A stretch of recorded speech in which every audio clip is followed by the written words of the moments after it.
Bad news for the Eagles as we found out that Nakobe Dean suffered a torn patellar tendon and is going to be out for some time. And guys, we know that this is obviously bad news for the Eagles, terrible news for Nakobe Dean, and your heart breaks for him.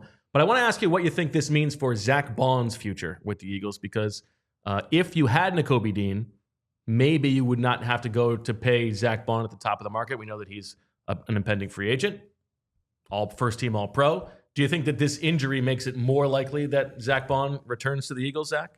I still think it's a matter of cost, right? That's the big question here. He's going to be he's a first team All-Pro, so he's going to command top of the market money.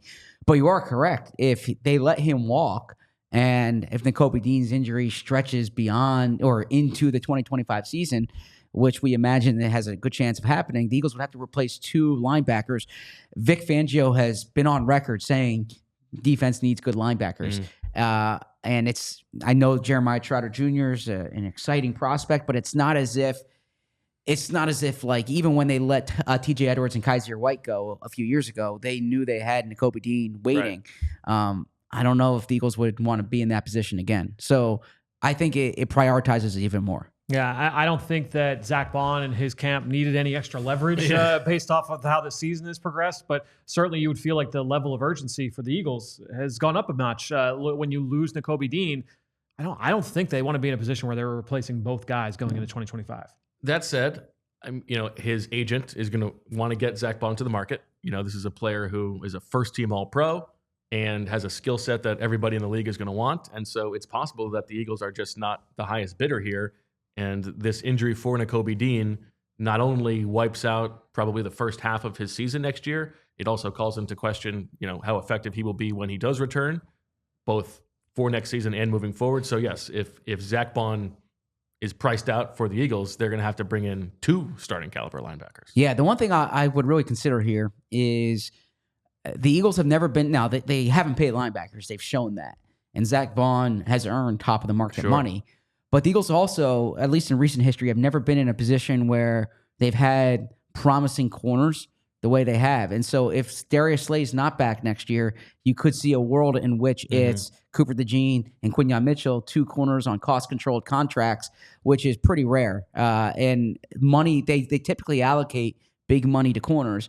If you can reallocate that money to linebacker, you have that flexibility because you wouldn't be paying corners top of the market. Even Keely Ringo as presumably cornerback number 3 on a rookie deal. Maybe they bring back Isaiah Rodgers. Yeah. I think that does change the calculus a little bit. But it's still, will Howie Roseman pay a linebacker $16 million, with 3 years of guaranteed money?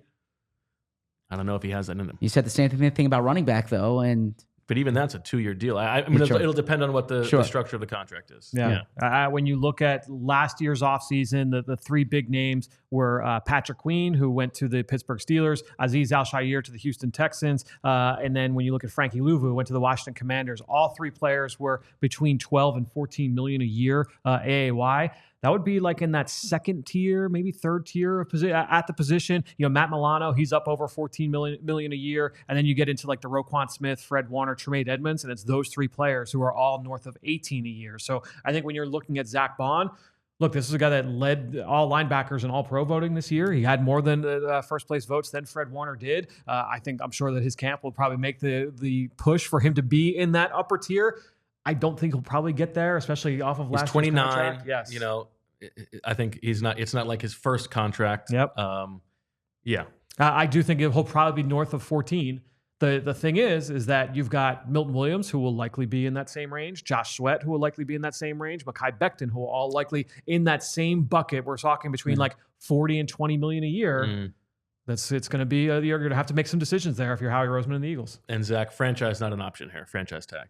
Yeah, it's an interesting wrinkle that linebackers, they're grouped together, inside linebackers and outside linebackers. So actually the franchise tag, you'd pay your off-ball linebacker more than you'd pay your defensive tackle. It's really an antiquated system in that regard. And it would hurt the Eagles this year because if it was just viewed like inside backers, franchise tag would be a very appealing option.